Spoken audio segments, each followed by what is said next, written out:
Blowing ad budget on metrics that look great till the CFO sees them. That's bull spend. And marketers are calling it out in Dashboard Confessions. I remember telling my boss, it'll be good for the brand, when leads were slow. Yeah, it wasn't. Cut the bull spend. LinkedIn lets you target by company, job title, and more. Advertise on LinkedIn. Spend $250 on your first campaign and get a $250 credit. Go to linkedin.com/campaign. Terms and conditions apply. Hoy voy a contarte algo que literalmente va a cambiar para siempre la manera como ves las noticias internacionales, los eventos que están pasando en Israel y lo que realmente está sucediendo detrás de las cortinas de la política mundial. Lo que vas a escuchar en los próximos minutos no es teoría conspiratoria, no es especulación, es profecía bíblica pura y dura, tan precisa que te va a dar escalofríos cuando te des cuenta de cómo se está cumpliendo exactamente ante nuestros ojos. ¿Te has preguntado alguna vez por qué Israel siempre está en el centro de las noticias mundiales? ¿Por qué un país tan pequeño genera tanta controversia internacional? ¿Por qué todas las potencias mundiales tienen los ojos puestos en Jerusalén?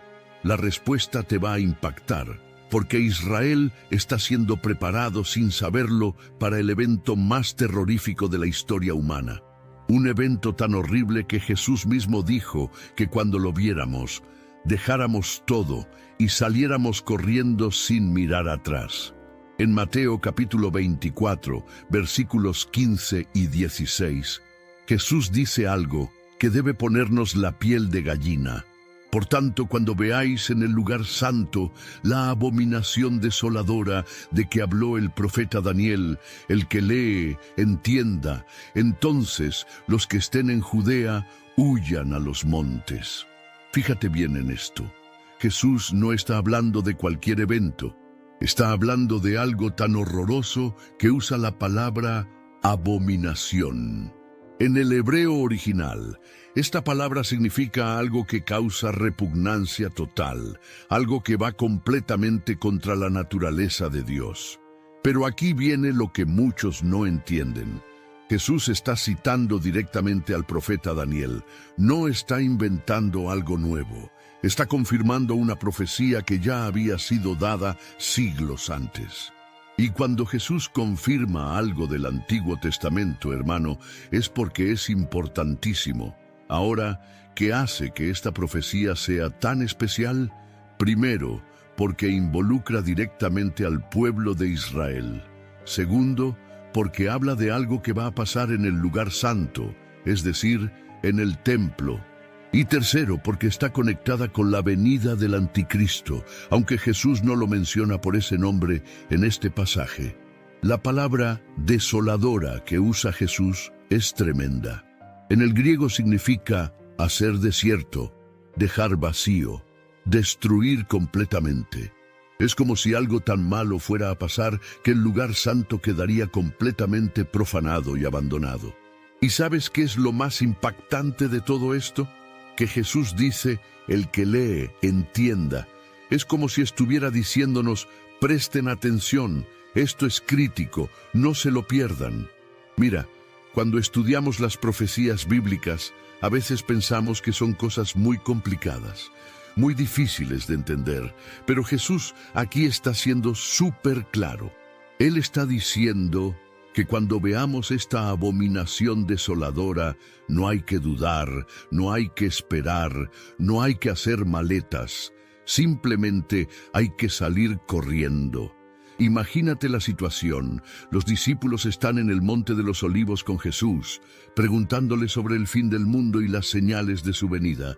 Y de todas las cosas que podía mencionar, Jesús escoge hablar específicamente de esta abominación desoladora. ¿Por qué será tan importante? Porque marca un momento crucial en la historia de la humanidad. Es como el punto de no retorno. Cuando esta abominación se establezca en el lugar santo, sabremos que estamos en los momentos finales, antes de la gran tribulación. Pero aquí viene algo que te va a sorprender. Jesús dice que esto va a pasar en el futuro, pero Daniel ya había profetizado sobre algo similar que pasó en el pasado. ¿Cómo puede ser? Te lo voy a explicar en los próximos capítulos, porque esta profecía tiene capas, como una cebolla. Lo que quiero que entiendas desde ahora es que no estamos hablando de algo simbólico o espiritual solamente. Jesús está hablando de un evento real, físico, que va a pasar en un lugar específico, el Templo de Jerusalén. Ahora vamos a adentrarnos en el corazón de esta profecía, porque para entender lo que Jesús estaba diciendo, necesitamos ir directo a la fuente, el libro de Daniel. Y te voy a contar algo que va a conectar todos los puntos de una manera increíble.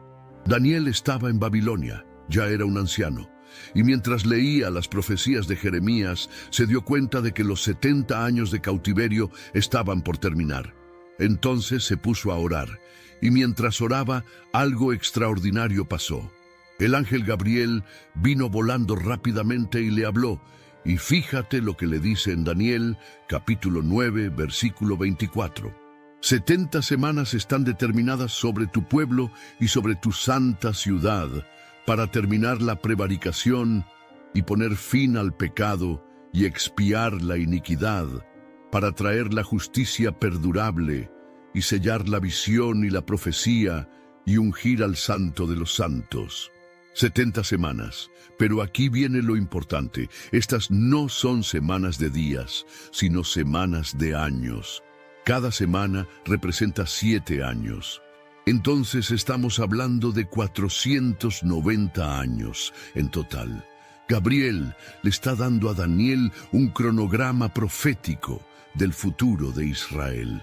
Es como si le estuviera entregando una hoja de ruta de lo que iba a pasar con el pueblo judío desde ese momento hasta la venida del Mesías. Pero aquí viene la parte que nos interesa para nuestro tema. En el versículo 27, Gabriel dice algo que te va a dejar pensando, y por otra semana confirmará el pacto con muchos. A la mitad de la semana hará cesar el sacrificio y la ofrenda. Después, con la muchedumbre de las abominaciones, vendrá el desolador, hasta que venga la consumación, y lo que está determinado se derrame sobre el desolador. ¿Viste esas palabras? La muchedumbre de las abominaciones, vendrá el desolador. Gabriel está hablando de la misma abominación desoladora que Jesús mencionó en Mateo 24. Ahora, déjame explicarte cómo funciona esta profecía. Gabriel le dice a Daniel que alguien va a hacer un pacto por una semana, es decir, por 7 años. Pero a la mitad de esa semana, o sea, a los 3 años y medio, va a romper ese pacto y van a hacer cesar los sacrificios en el templo. ¿Y qué va a poner en lugar de los sacrificios?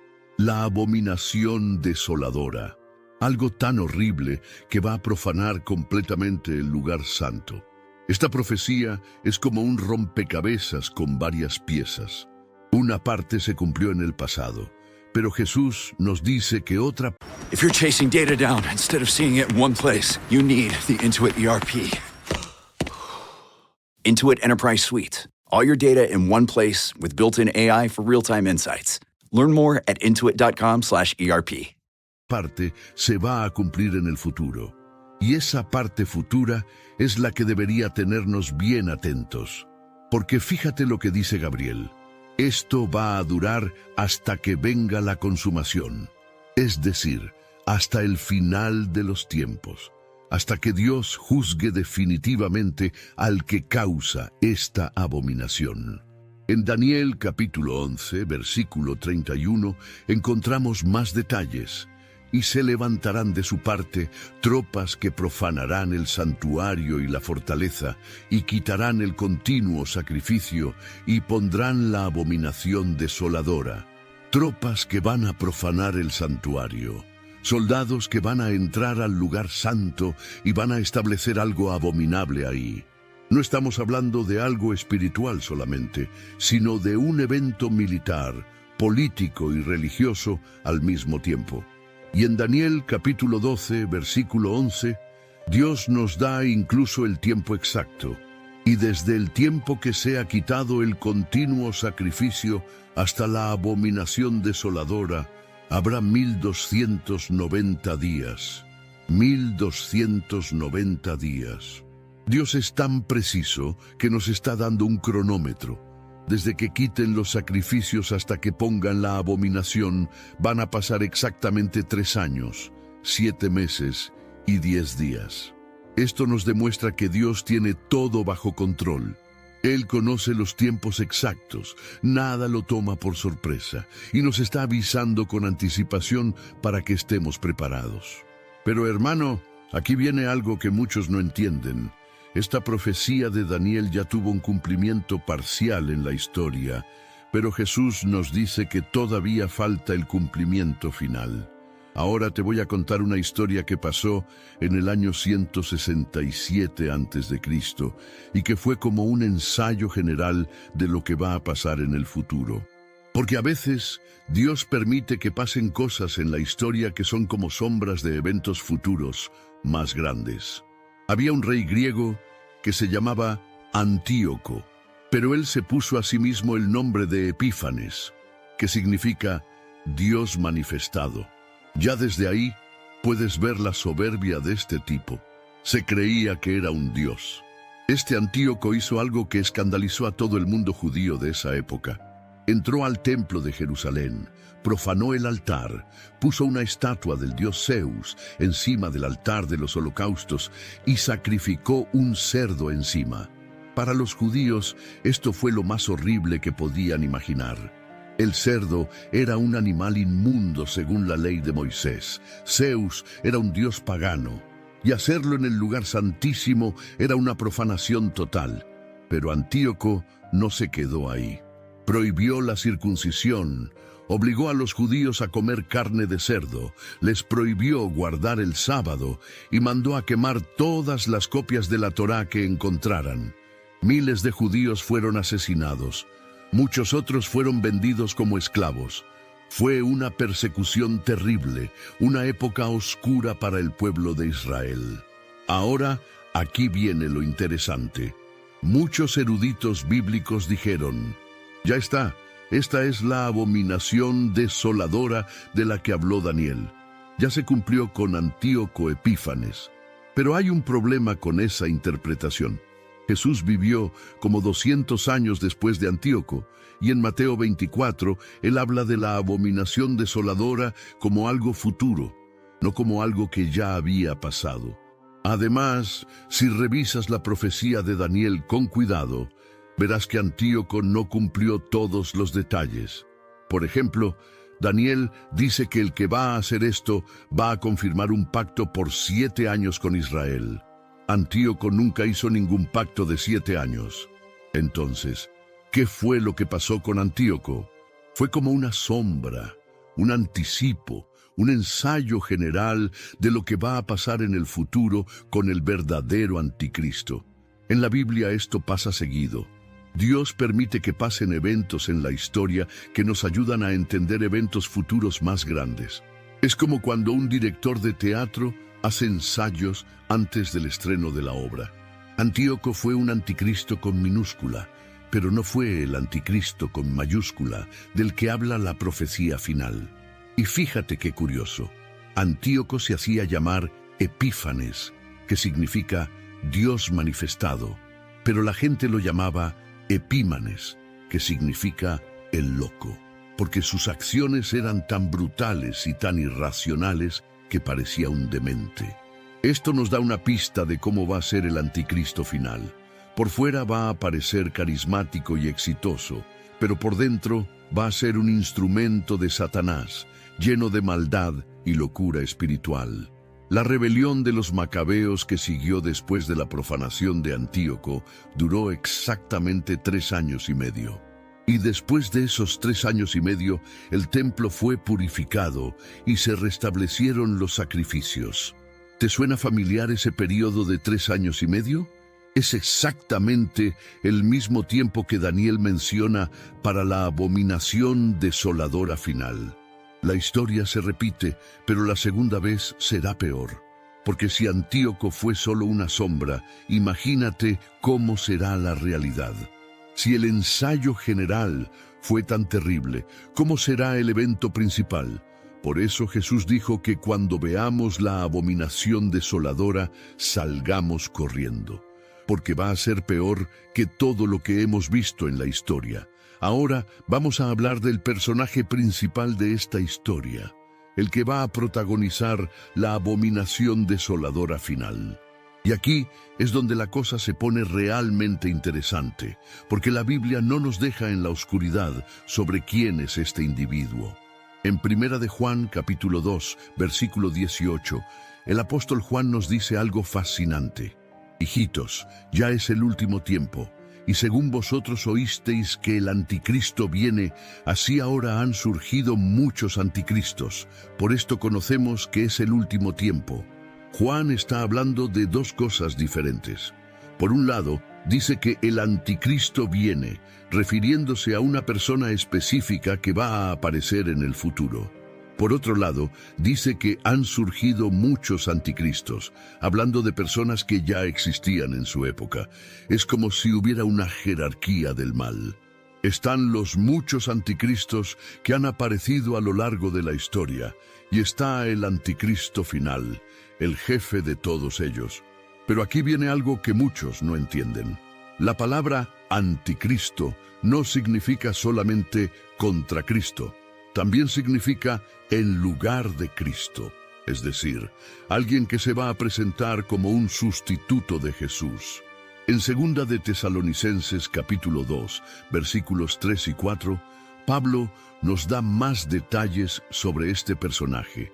Nadie os engañe en ninguna manera, porque no vendrá aquel día sin que antes venga la apostasía, y se manifieste el hombre de pecado, el hijo de perdición, el cual se opone y se levanta contra todo lo que se llama Dios o es objeto de culto, tanto que se sienta en el templo de Dios como Dios, haciéndose pasar por Dios.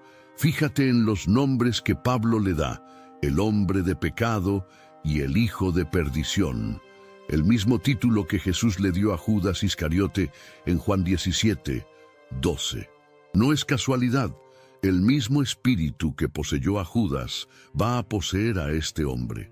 Pablo dice que este individuo se sienta en el templo de Dios como Dios. ¿Dónde va a hacer eso? En el templo de Jerusalén que va a ser reconstruido. Y ahí es donde va a establecer la abominación desoladora. En Apocalipsis capítulo 13. Picture this, me, Reese Witherspoon, in London, ordering fish and chips so often they might start wrapping me in paper. I'm traveling with my Wells Fargo Autograph Journey card, so I earn rewards wherever I book travel. 5 times points with hotels, 4 times with airlines, 3 times on restaurants and other travel, and 1 point on other purchases. Imagine getting rewarded for eating a toad in the hole. Wait, what is a toad in a hole? Visit wellsfargo.com/autograph journey. Terms apply. Tomorrow morning is knocking. Stock your fridge now. How about a creamy mocha frappuccino drink? Or a sweet vanilla? Smooth caramel maybe? Or a white chocolate mocha? Whichever you choose, delicious coffee awaits. Find Starbucks Frappuccino drinks wherever you buy your groceries. Juan lo describe como la bestia y nos da detalles escalofriantes sobre su poder y su influencia mundial. Versículo 1. Me paré sobre la arena del mar y vi subir del mar una bestia que tenía 7 cabezas y 10 cuernos, y en sus cuernos 10 diademas, y sobre sus cabezas un nombre blasfemo, una bestia con 7 cabezas y 10 cuernos. En la profecía bíblica, las cabezas representan gobiernos o reinos, y los cuernos representan poder político. Esto nos dice que el anticristo va a tener un poder político mundial sin precedentes. Versículo 2. Y la bestia que vi era semejante a un leopardo, y sus pies como de oso, y su boca como boca de león. Y el dragón le dio su poder y su trono y grande autoridad. El dragón, que es Satanás, le va a dar al anticristo su poder. No va a ser un líder humano común y corriente. Va a estar poseído y empoderado directamente por el diablo. Versículo 3. Vi una de sus cabezas como herida de muerte, pero su herida mortal fue sanada, y se maravilló toda la tierra en pos de la bestia. Aquí viene algo súper importante. El anticristo va a sufrir una herida mortal, pero va a ser sanado. Va a ser como una resurrección falsa, una imitación diabólica de la resurrección de Jesús. Y esto va a convencer a todo el mundo de que realmente es un Dios. Imagínate el impacto que va a tener esto. Un líder mundial que aparentemente muere y vuelve a la vida. Los medios de comunicación van a estar 24 horas hablando de esto.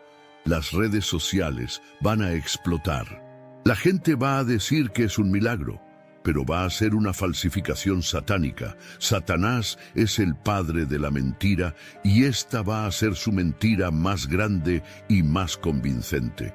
Versículo 4. Y adoraron al dragón que había dado autoridad a la bestia, y adoraron a la bestia diciendo, ¿quién como la bestia y quién podrá luchar contra ella? Todo el mundo va a adorar al anticristo. No va a ser algo opcional, va a ser una imposición mundial, y la gente va a estar tan impresionada con su poder que van a pensar que es invencible.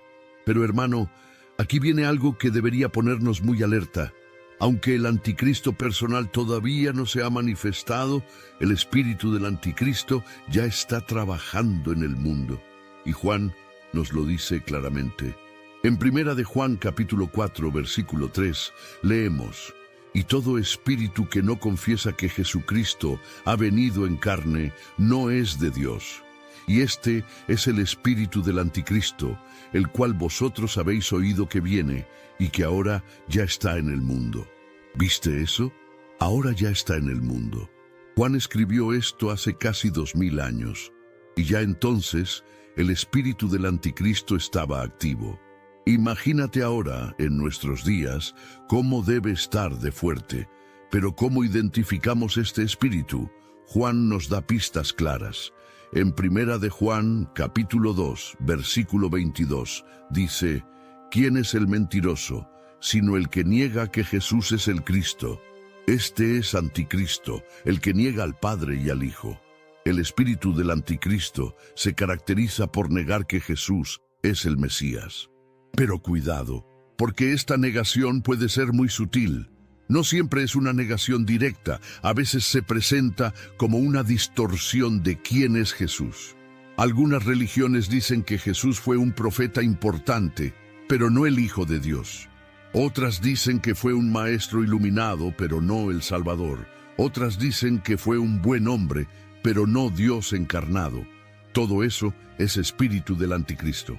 Cualquier enseñanza que le quite a Jesús su divinidad, su papel como único Salvador o su autoridad como Señor, está impregnada de este espíritu.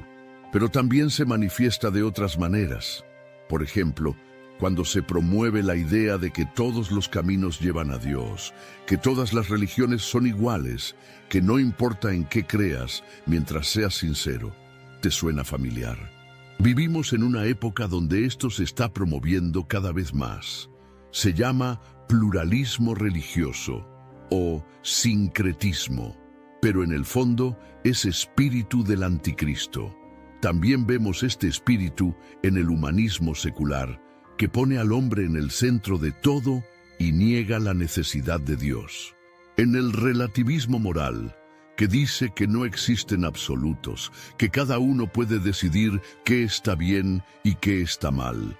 En los movimientos que promueven que el hombre puede llegar a ser como Dios a través de la tecnología, la ciencia o el desarrollo personal. En las filosofías de la nueva era que hablan de Cristos internos y divinidad humana.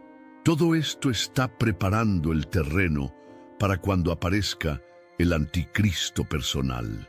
Porque cuando Él se presente como la solución a todos los problemas de la humanidad, como el líder que va a unir a todas las religiones, como el hombre que va a llevar a la humanidad al siguiente nivel evolutivo, la gente ya va a estar condicionada para aceptarlo.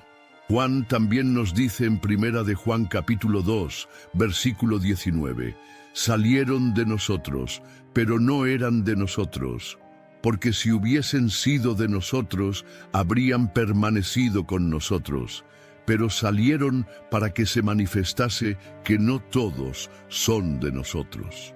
El espíritu del anticristo a menudo se manifiesta dentro de las iglesias. Personas que parecían cristianas, que participaban en las actividades, que conocían la doctrina, pero que al final se apartaron de la fe verdadera. A veces promueven doctrinas que suenan cristianas, pero que en realidad van contra las enseñanzas bíblicas. O crean movimientos que atraen a muchos cristianos, pero que poco a poco los van alejando de la verdad. Por eso Juan nos dice en 1 de Juan capítulo 4, versículo 1, Amados, no creáis a todo espíritu, sino probad los espíritus si son de Dios, porque muchos falsos profetas han salido por el mundo. Necesitamos discernimiento espiritual. No podemos aceptar cualquier enseñanza solo porque viene de alguien que dice ser cristiano o porque suena bonita. Tenemos que comparar todo con la palabra de Dios. Ahora llegamos a un punto crucial de toda esta profecía, para que se cumpla la abominación desoladora tal como Jesús la describió. Tiene que existir un templo en Jerusalén donde se pueda establecer esta abominación. Pero aquí viene el problema. El templo de Jerusalén fue destruido por los romanos en el año 70 después de Cristo, y desde entonces no se ha reconstruido. Entonces, ¿cómo se va a cumplir esta profecía? La respuesta es que el templo va a ser reconstruido antes de que aparezca el anticristo. Y hermano, déjame decirte que esto no es especulación. Hay evidencias muy concretas de que esto está empezando a pasar. En Israel existe una organización que se llama el Instituto del Templo, que desde hace décadas está preparando todo lo necesario para la reconstrucción. Han hecho réplicas exactas de todos los utensilios del templo, el candelabro de oro, el altar de los holocaustos, las vestiduras de los sacerdotes, todo según las especificaciones bíblicas. También han estado entrenando a hombres de la tribu de Leví para que sirvan como sacerdotes. Han criado vacas rojas sin mancha para el sacrificio de purificación. Han cultivado las plantas necesarias para hacer el aceite de la unción santa. Pero lo más importante es que han identificado el lugar exacto donde estaba el templo original. Y aunque ahora ahí está la cúpula de la roca, una mezquita musulmana, ya hay planes específicos para la reconstrucción. Algunos arqueólogos y arquitectos israelíes han propuesto que es posible reconstruir el templo sin tocar la mezquita, porque según sus cálculos, el lugar santísimo del templo original estaba un poquito al norte de donde está la cúpula de la roca. En 2 de Tesalonicenses, capítulo 2, versículo 4, Pablo dice que el anticristo se sienta en el templo de Dios como Dios, haciéndose pasar por Dios. Para que esto se cumpla literalmente, tiene que haber un templo. En Apocalipsis, capítulo 11, versículos 1 y 2, Juan recibe la orden de medir el templo. Entonces me fue dada una caña semejante a una vara de medir, y se me dijo, levántate y mide el templo de Dios y el altar y a los que adoran en él. Pero el patio que está fuera del templo, déjalo aparte y no lo midas, porque ha sido entregado a los gentiles, y ellos hollarán la ciudad santa 42 meses. Esto se escribió después de que el templo había sido destruido, pero Juan habla de un templo futuro que va a existir durante los tiempos finales.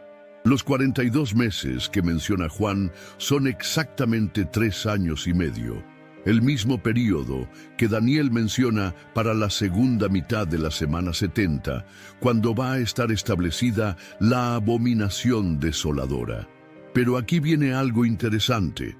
La profecía dice que el anticristo va a hacer un pacto con Israel por 7 años, pero a la mitad va a romper el pacto y va a profanar el templo. Esto significa que durante los primeros 3 años y medio del gobierno del anticristo, los judíos van a estar ofreciendo sacrificios en el templo. Va a haber una época de aparente paz y prosperidad. El anticristo se va a presentar como el gran pacificador del Medio Oriente.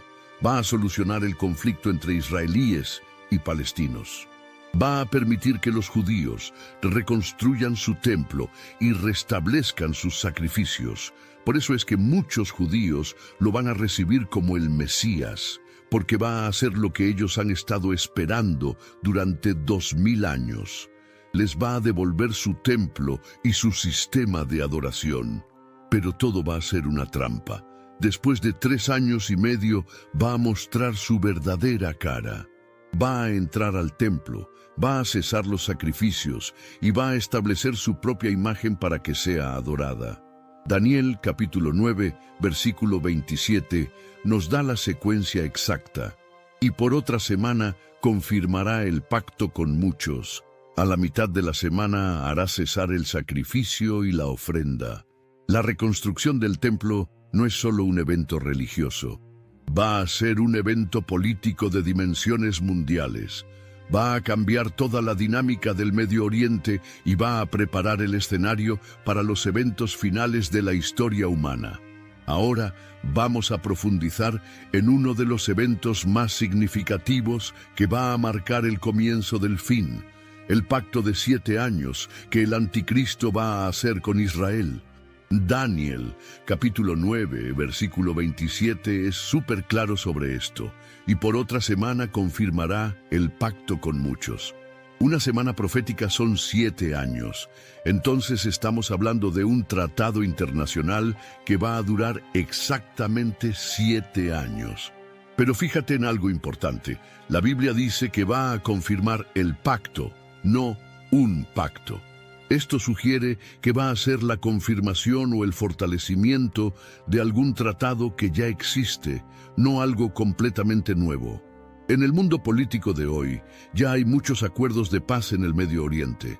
Los acuerdos de Abraham, que empezaron en el año 2020, han normalizado las relaciones entre Israel y varios países árabes. Hay conversaciones constantes sobre una solución de 2 estados para el conflicto palestino-israelí. Es muy probable que el anticristo tome uno de estos marcos de paz existentes y lo fortalezca, lo amplíe, lo mejore de tal manera que se convierta en el tratado de paz definitivo para el Medio Oriente. La palabra muchos en el versículo de Daniel es muy significativa. No va a ser un pacto bilateral entre 2 países, va a ser un acuerdo multilateral que va a involucrar a muchas naciones. Probablemente las grandes potencias del mundo van a ser garantes de este acuerdo. Imagínate el impacto mediático que va a tener esto. Un líder carismático que logra lo que nadie ha podido hacer en décadas: traer paz al Medio Oriente. Los medios de comunicación lo van a presentar como el hombre del siglo, el gran pacificador, el salvador de la humanidad. Va a recibir el Premio Nobel de la Paz. Va a ser portada de todas las revistas. Los líderes mundiales lo van a alabar. Las redes sociales van a estar llenas de elogios hacia él. Pero lo más importante de este pacto es que va a permitir a los judíos reconstruir su templo. Porque uno de los grandes obstáculos para la reconstrucción del templo es el conflicto político y religioso que esto generaría. Si el anticristo logra hacer un acuerdo que satisfaga tanto a israelíes como a musulmanes, donde los judíos puedan tener su templo y los musulmanes puedan mantener sus lugares santos, va a ser visto como un genio diplomático. Durante los primeros 3 años y medio de este pacto, va a haber una época de prosperidad y paz como no se ha visto en mucho tiempo. La economía va a florecer, el turismo religioso va a explotar, la tecnología israelí va a expandirse por todo el mundo. Los judíos van a estar eufóricos, van a pensar que finalmente llegó su Mesías. Van a restablecer los sacrificios en el templo, van a celebrar las fiestas bíblicas con una pompa que no se veía desde los tiempos de Salomón. Pero todo va a ser una ilusión, porque en Daniel capítulo 9, versículo 27, dice que a la mitad de la semana hará cesar el sacrificio y la ofrenda. A los 3 años y medio exactos, el anticristo va a romper el pacto. Va a entrar al templo con soldados, va a parar todos los sacrificios y va a establecer su propia imagen para ser adorada. En Daniel capítulo 11, versículo 31 leemos: «Y se levantarán de su parte tropas que profanarán el santuario y la fortaleza, y quitarán el continuo sacrificio, y pondrán la abominación desoladora». Va a ser un golpe militar y religioso al mismo tiempo. Las tropas del anticristo van a ocupar el templo, van a sacar a los sacerdotes, van a tirar todos los utensilios sagrados y van a convertir el lugar santo. Looking to see what's happening around your home? Ring's Battery Doorbell helps you track packages and see who's at your door in real time. The Outdoor Cam Plus protects your yard at night with a wide field of view and clearer Retinal 2K video. Or upgrade to 4K cameras and doorbells with Retinal Vision for ultra-clear zoom and detail. Your door, your yard, your home. With Ring, it's protected. Shop cameras, doorbells, and more at ring.com now. Starting a business can seem like a daunting task, unless you have a partner like Shopify. They have the tools you need to start and grow your business. From designing a website to marketing to selling and beyond, Shopify can help with everything you need. There's a reason millions of companies like Mattel, Heinz, and Allbirds continue to trust and use them. With Shopify on your side, turn your big business idea into... Sign up for your $1 per month trial at shopify.com/special offer. En un centro de adoración al anticristo. Imagínate la conmoción que esto va a causar. Los judíos que lo habían recibido como el Mesías van a darse cuenta de que fue una trampa. Los que habían firmado el pacto con él van a entender que los engañó, pero para entonces ya va a ser demasiado tarde. El anticristo ya va a tener el control militar y político del mundo. Ya va a tener la infraestructura necesaria para implementar su sistema de control total sobre la humanidad. Por eso Jesús dijo que cuando veamos la abominación desoladora establecida en el lugar santo, salgamos corriendo inmediatamente, porque va a marcar el comienzo de la época más terrible de la historia humana. Cuando el anticristo rompa el pacto y establezca la abominación desoladora en el templo, va a comenzar lo que la Biblia llama la gran tribulación. Y hermano, déjame decirte que no va a ser cualquier cosa, va a ser un período de sufrimiento como nunca antes se ha visto en la historia. Jesús mismo describió este tiempo en Mateo capítulo 24, versículos 21 y 22. Porque habrá entonces gran tribulación, cual no la ha habido desde el principio del mundo hasta ahora, ni la habrá. Y si aquellos días no fuesen acortados, nadie sería salvo. Mas por causa de los escogidos, aquellos días serán acortados. Fíjate en las palabras de Jesús, cual no la ha habido desde el principio del mundo hasta ahora, ni la habrá. Esto incluye todas las catástrofes que hemos visto en la historia, las guerras mundiales, el holocausto, las pandemias, los desastres naturales. Todo eso va a parecer poca cosa comparado con la gran tribulación. Y Jesús dice que si Dios no acortara esos días, nadie sería salvo. Es decir, la humanidad entera sería exterminada, pero Dios va a intervenir por causa de los escogidos. ¿Cuánto va a durar este periodo? Daniel nos da pistas en varios lugares.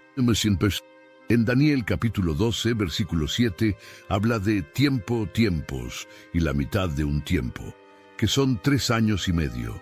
En Daniel capítulo 12, versículo 11, menciona 1290 días, que son también 3 años y medio más un mes.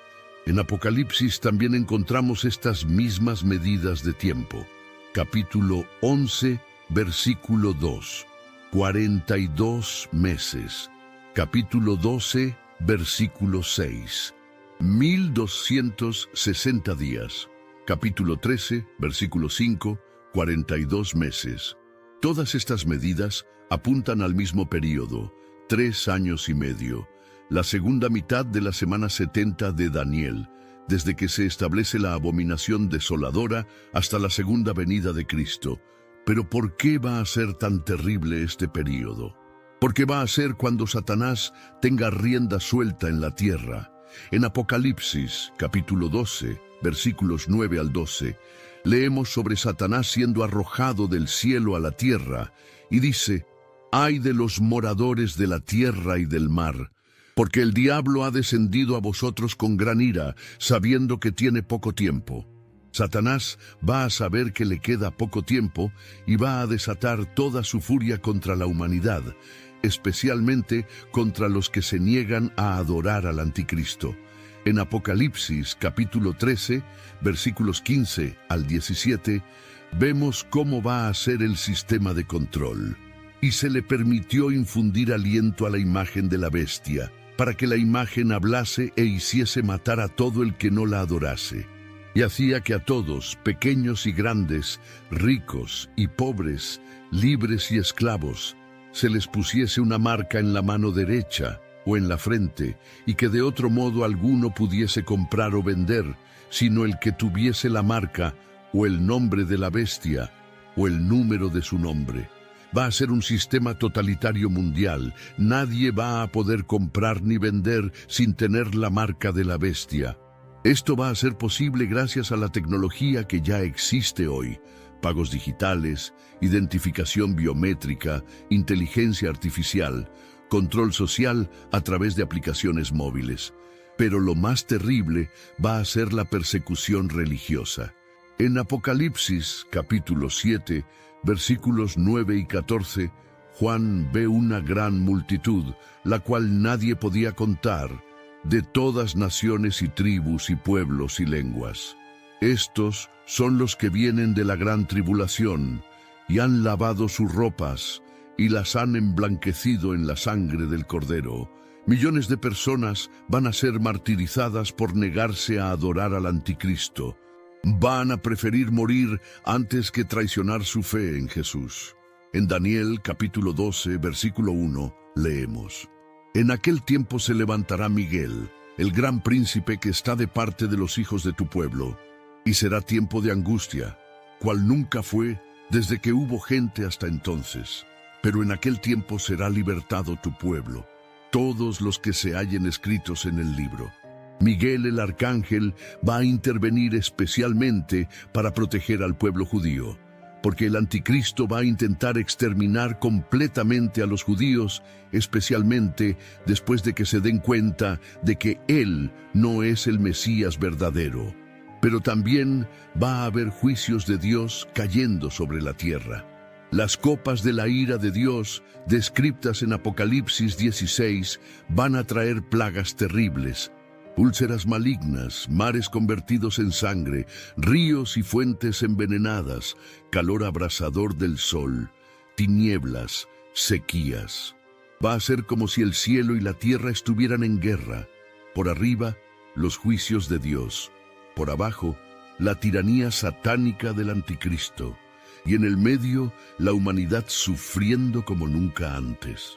Por eso Jesús advirtió que cuando veamos la abominación desoladora, huyamos inmediatamente, porque una vez que empiece la gran tribulación, va a ser casi imposible escapar. Ahora, hermano, después de haber visto todo este panorama profético, la pregunta que surge naturalmente es: ¿cómo podemos saber cuándo estamos cerca de que estas cosas se cumplan? ¿Hay señales que podemos observar? Jesús mismo nos dio pistas muy claras en el discurso del Monte de los Olivos.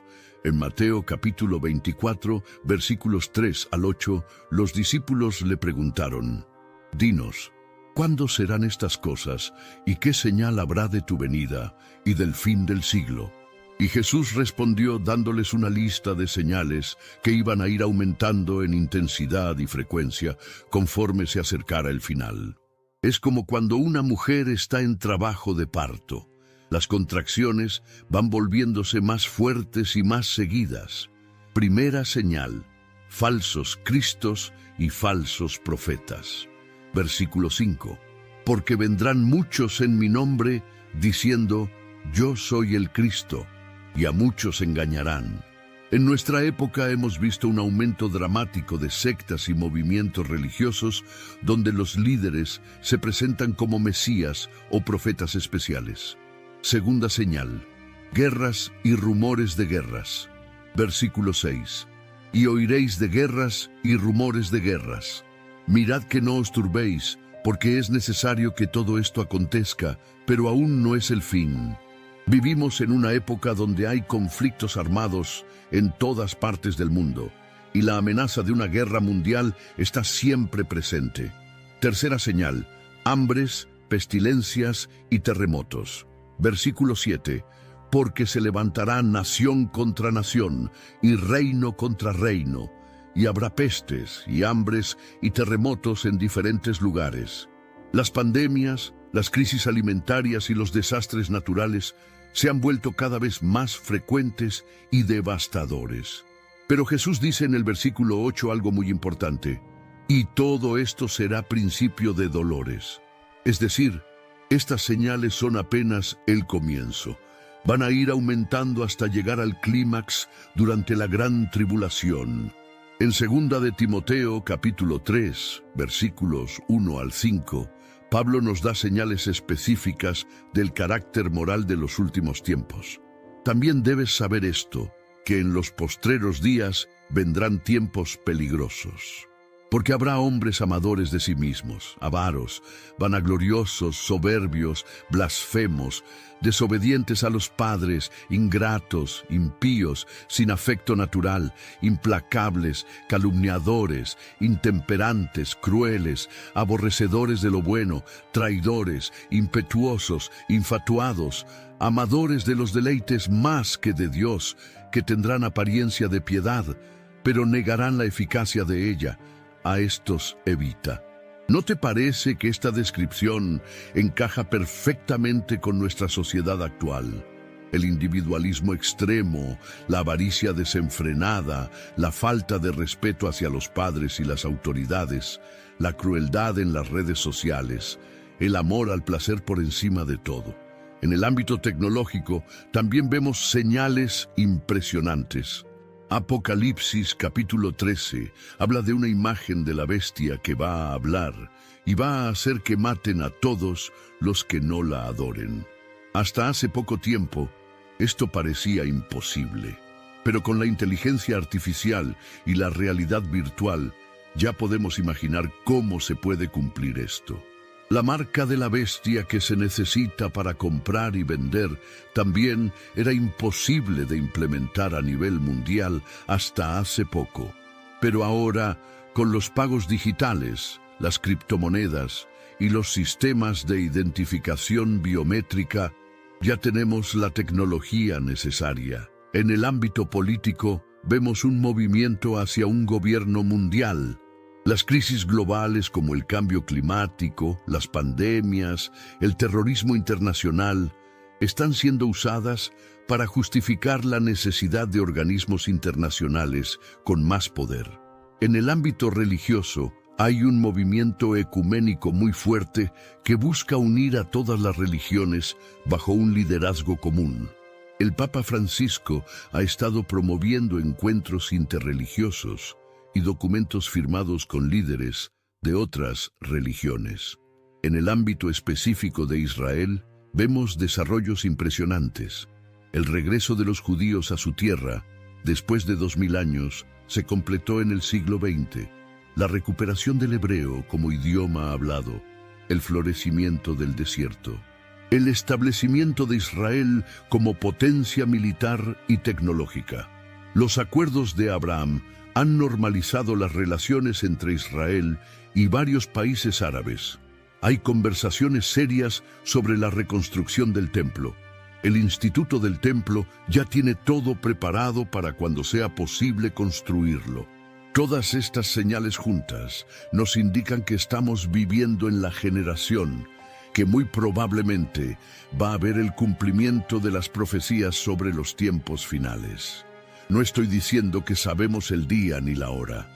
Jesús fue claro en que eso nadie lo sabe. Pero sí podemos discernir los tiempos y las sazones, como Él nos enseñó. Bueno, querido amigo, después de este recorrido por una de las profecías más impactantes de toda la Biblia, llegamos al momento de reflexionar sobre qué significa todo esto para nuestras vidas. Primero, quiero que entiendas que el propósito de estudiar la profecía bíblica no es satisfacer nuestra curiosidad o impresionar a otros con nuestro conocimiento. El propósito es prepararnos espiritualmente para lo que viene. En 1 de Pedro, capítulo 4, versículo 7, leemos: «Mas el fin de todas las cosas se acerca. Sed, pues, sobrios, y velad en oración». Pedro nos dice que como el fin se acerca, debemos ser sobrios y orar. Ser sobrios significa tener una perspectiva correcta de la realidad. No dejarnos llevar por el optimismo ingenuo de que las cosas van a mejorar por sí solas, pero tampoco caer en el pesimismo paralizante que nos hace pensar que no hay esperanza. La realidad es que vivimos en un mundo caído donde el mal va en aumento, pero también vivimos en un mundo donde Dios está en control y donde su plan se está cumpliendo perfectamente. Segundo, necesitamos entender que aunque estas profecías hablan de tiempos difíciles, también hablan de la victoria final de Jesucristo. El anticristo tendrá su momento de gloria, pero será un momento muy breve en el contexto de la eternidad.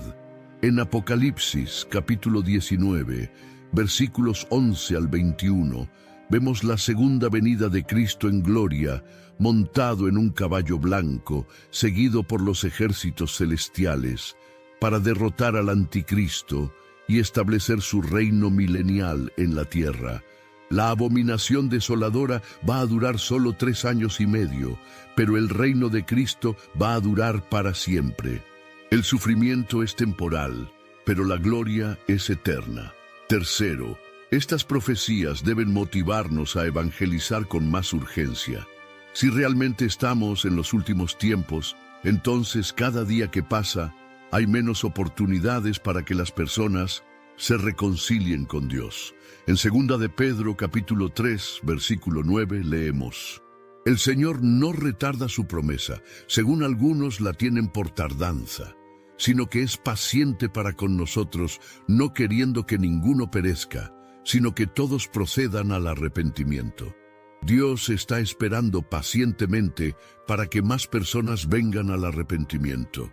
Pero esa paciencia no va a durar para siempre. Llega un momento donde la puerta de la misericordia se cierra y se abre la puerta del juicio. Cuarto, necesitamos estar preparados espiritualmente para enfrentar tiempos difíciles. Aunque muchos cristianos creen que la iglesia va a ser arrebatada antes de la gran tribulación, hay otros que creen que pasaremos por parte de esa tribulación. Independientemente de cuál sea la interpretación correcta, debemos estar preparados para enfrentar persecución, escasez y presión social para comprometer nuestra fe. Esto requiere una fe sólida, basada en el conocimiento profundo de la palabra de Dios. Quinto, debemos mantener una perspectiva equilibrada sobre los eventos actuales. Sí, debemos estar alerta a las señales de los tiempos, pero no debemos volvernos obsesivos con la profecía al punto de descuidar nuestras responsabilidades presentes. En Lucas capítulo 21, versículo 28, Jesús dice: «Cuando estas cosas comiencen a suceder, erguíos y levantad vuestra cabeza, porque vuestra redención está cerca». No debemos vivir con miedo, sino con expectativa gozosa. Finalmente, quiero recordarte que aunque hemos hablado de eventos futuros aterradores, la pregunta más importante es ¿dónde vas a pasar la eternidad? Si Jesucristo es tu Salvador personal, puedes tener la confianza de que sin importar lo que pase en este mundo, tu destino eterno está asegurado. Si nunca has entregado tu vida a Jesús, este es el momento perfecto para hacerlo. No sabemos cuánto tiempo queda antes de que estos eventos se cumplan, pero sí sabemos que Jesús está llamando a tu corazón ahora mismo. La abominación desoladora va a ser una realidad futura, pero la salvación en Cristo es una realidad presente que puedes experimentar hoy mismo. Que la gracia de nuestro Señor Jesucristo, el amor de Dios Padre y la comunión del Espíritu Santo sean contigo siempre. Y recuerda, estudia la profecía, pero sobre todo, conoce al profeta. Prepárate para los eventos futuros, pero sobre todo, prepárate para la eternidad. Hasta la próxima, hermano. Que Dios te bendiga grandemente. Ryan Reynolds here from Mint Mobile. I don't know if you knew this, but anyone can get the same premium wireless for $15 a month plan that I've been enjoying. It's not just for celebrities. So do like I did and have one of your assistants switch you to Mint Mobile today. I'm told it's super easy to do at mintmobile.com/switch. Upfront payment of $45 for 3-month plan, equivalent to $15 per month required. Intro rate first 3 months only, then full price plan options available. Taxes and fees extra. See full terms at mintmobile.com.